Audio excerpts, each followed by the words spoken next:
Inclusive, já que você deu o gancho, né, de falar ali de Copom, entender um pouco da tua perspectiva. A gente vê ali o mercado reforçando, apostando muito mais em 0,75% de alta nesta reunião. É a última reunião, inclusive, do ano, a última com o Roberto Campos Neto à frente do Banco Central. Queria entender qual que é o cenário que vocês estão ali trabalhando para esta Selic, para esta alta da nossa política monetária. E já aproveito aqui a deixa para trazer ainda mais uma percepção, né? Se você acredita que de fato tem-se uma grande discussão se essa política monetária contracionista ela vai de fato conseguir fazer efeito em trazer a inflação para dentro da meta. A gente tem falado muito sobre uma possibilidade de dominância fiscal. Como que vocês estão trabalhando neste cenário? Tá bom. A começar pela reunião dessa quarta-feira, Paula, a gente, no final da semana passada, revisamos novamente o nosso cenário. A gente entende que a mudança de conjuntura ela foi tão forte nesses últimos 45 dias, ou seja, desde a última reunião do Copom no início de novembro para essa, que vai ser depois de amanhã, que 75 parece pouco. Tá? A gente realmente revisou a nossa projeção, o nosso call, para uma alta de 1 ponto na Selic, levando a Selic terminar o ano de 2024 em 12,25. A gente entende que é o que o cenário passou-se a demandar e o que prescreve aí uma boa condição de política monetária à luz de todas as reações que tivemos e como as variáveis se comportaram desde a última reunião do Copom para cá.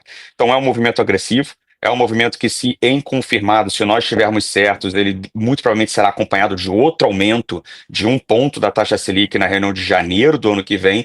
E um dos motivos é não só, de fato, o cenário doméstico, econômico, aqui eu estou falando de dados, uma abordagem quantitativa, tem mostrado uma economia, riscos de uma economia mais desequilibrada. E aí, destaque para o PIB do terceiro trimestre que a gente viu na semana passada, ou seja, uma economia sobreaquecida e ato positivo, é um Banco Central também que passa por esse escrutínio de uma transição, como você bem destacou, é a última reunião do Roberto Campos Neto. Então, a partir da próxima reunião de janeiro, teremos um Banco Central sob uma nova liderança e sob uma nova formação de comitê. Então, dado o cenário econômico desafiador, um cenário fiscal muito turvo, e ainda esse momento especial de transição de liderança, de reformação, reconfiguração do Comitê de Política Monetária, a gente entende que formou-se um cenário necessário para se endereçar pelo menos duas altas de 1 ponto na Selic, ou 100 pontos base.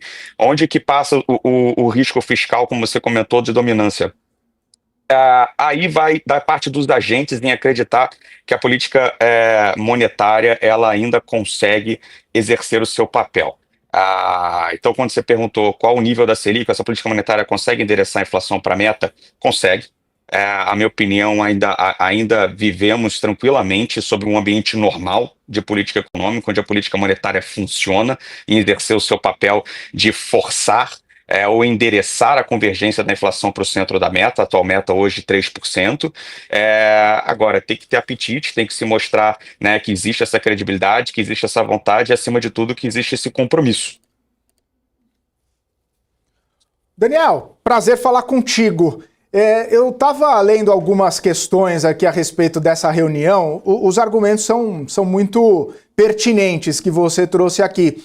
Mas algumas pessoas que dizem para manter talvez até 0,5 ou 0,75, fora inclusive dessa percepção aí de vocês, é que o Banco Central poderia vir com uma comunicação um pouco mais dura, né? Endurecer um pouco na comunicação, deixar até um pouco mais exacerbada essa percepção do risco fiscal, para tentar, né, não fazer movimentos tão bruscos na própria Selic. Isso adiantaria, dado que a gente já teve uma comunicação bastante forte na última reunião, a comunicação em si ela não ajudaria a trazer uma percepção do mercado de uma melhora na trajetória, de uma retomada de credibilidade? Tem que ser no aperto mesmo para reforçar esse cenário justamente? Perfeito, Felipe. Eu acredito que sim. E desenha-se momentos e circunstâncias que a melhor comunicação é a ação. Então, hoje o Banco Central tem um déficit de credibilidade. Isso não é uma opinião, isso é um fato. Se você julgar pelos prêmios que estão nas curvas de risco, se você julgar pelas curvas de juros, perdão, os prêmios de risco que estão nas curvas de juros, se você julgar pela ancoragem e precificação das inflações implícitas ao longo da curva, isso é um fato. O Banco Central tem um déficit de credibilidade. Diante de um cenário onde a autoridade monetária tem um déficit de credibilidade, só cabe a ela endereçar. E aqui, para mim, passa por ação. Comunicação, ela vai completamente em segundo plano, até porque para uma comunicação ser coerente, ela tem que ser acompanhada de uma ação coerente. Então não adianta, né, fazer um ajuste ou ter uma ação mais suave e querer corrigir parte, né, dessa abordagem suave através da comunicação.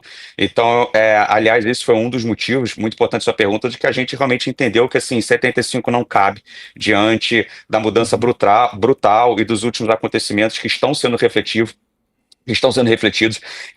nos prêmios de risco. Então, comunicação virou totalmente em segundo plano. Eu acho que a situação atual prescreve ação, e essa ação seria transmitida através do aumento de 1 ponto na Selic.